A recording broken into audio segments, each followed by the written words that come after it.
La convention de Budapest que la Côte d'Ivoire a signée, cette même convention qui va permettre d'arrêter tous les activistes qui envoient de la déstabilisation envers la Côte d'Ivoire. Ah, c'est deuil. La convention Budapest, la famille, depuis que le procureur a annoncé cette affaire, l'atmosphère politique chez les cyberactivistes vivant à l'étranger a changé de température. Je vous jure, eux-mêmes, ils ont commencé par avoir peur. Mais devinez quoi? J'ai fait mes recherches et j'ai trouvé quelque chose de très important qui va vous intéresser. Écoutez.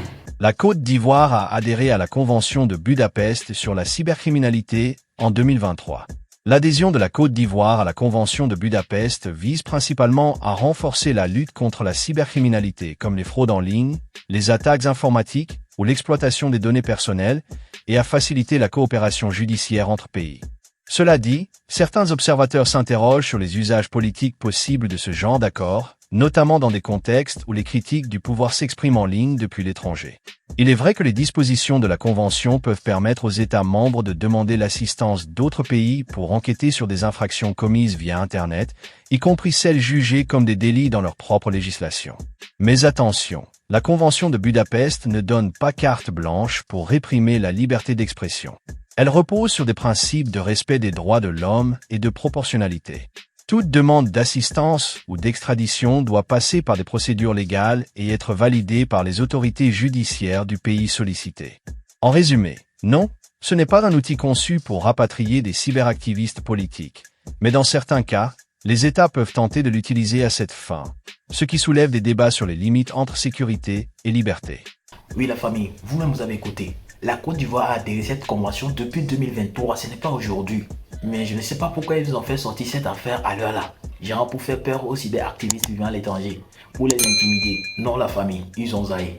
Écoutons Bébéto, un cyberactiviste vivant à l'étranger qui vient de confirmer ça. Regardons la vidéo jusqu'à la fin pour la décortication. Ce matin, je suis en Chekété. Tellement il y a bonne nouvelle ici en Chekété. Mais d'abord, on va montrer à Brahima, le fameux procureur de la République bananière de Côte d'Ivoire. On va lui montrer d'abord qu'il vaut rien, qu'il connaît rien et que c'est le procureur le plus nul de l'histoire de la Côte d'Ivoire. Toi, tu veux nous intimider, nous? Tu veux nous intimider? Oui, on a fait une convention de Budapest. On va aller les chercher. On va d'abord écouter les bêtises que tu as racontées. Puis on va te répondre de la meilleure des manières pour te montrer que là, tu peux rien créer dans notre affaire. Il dit même Draman lui-même peut rien créer dans notre affaire. On écoute ses imbécilités et puis on va lui répondre comme il se doit.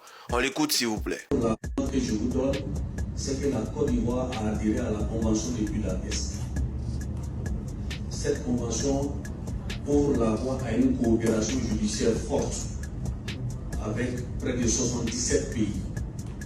Donc ceux qui seront à l'extérieur de la Côte d'Ivoire, qui ne font que faire des diffusions de fausses informations pour inciter à l'insurrection et autres, il y a toute une procédure qui est engagée, mais je ne vais pas la dévoiler ici. Voilà, nous sommes en train de travailler là-dessus. Sous peu, vous verrez les résultats. Il y a un qui est en train de s'agiter déjà. Voilà, donc vous verrez, on est en train de travailler. Sachez que la coopération internationale, ce n'est pas une affaire aussi simple, parce que ça doit passer par les ministères des Affaires étrangères pour arriver, ainsi de suite, ainsi de suite. Mais les résultats vont se faire sentir en peu de temps. Voilà. Nous ne sommes pas restés lettres mortes. Non, ce n'est pas possible. Nous sommes en train de travailler là-dessus, mais je ne peux pas en dire plus. Mais vous verrez les résultats. Je vous rassure.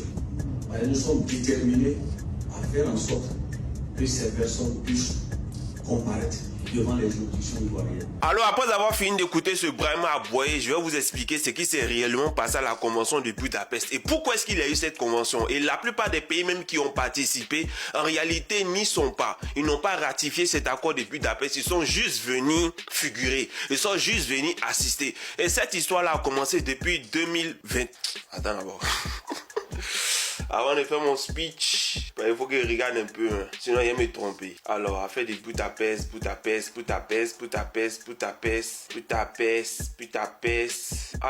Alors cet accord de Budapest a commencé depuis le 23 novembre 2001. Et pourquoi est-ce qu'ils ont décidé de créer cet accord de Budapest? Ils ont décidé de la créer parce qu'à un moment donné, Internet commençait à venir. Et les Blancs, vous savez, ils aiment bien anticiper sur certaines choses. Ils ont décidé de prendre des mesures où ils savaient que sur Internet, les gens pouvaient faire beaucoup de choses. Parce que quand on va sur Internet, là, comme par exemple, quand vous partez sur des sites Internet où on vous dit accepter les cookies, là, quand vous cliquez accepter sur les cookies, vous donnez une certaine autorisation au site Internet d'avoir accès à votre nom, votre prénom, ce que vous faites sur Internet, la plupart des sites que vous visitez, et toutes ces données collectées là, les sites Internet les revendent, soit à des industriels, soit à des potes publicitaires, en tout cas, ils revendent. Donc, il a fallu créer ce système-là de Budapest pour pouvoir contrôler ça, parce que eux, en vérité, ils se battent contre ceux qui utilisent les données personnelles des gens. Ils se battent contre ça. Après, ils ont décidé d'aller plus loin, parce que Internet a commencé à ouvrir plusieurs portes sur beaucoup de choses, dont des gens qui sont pervers, la pédocriminalité, etc.,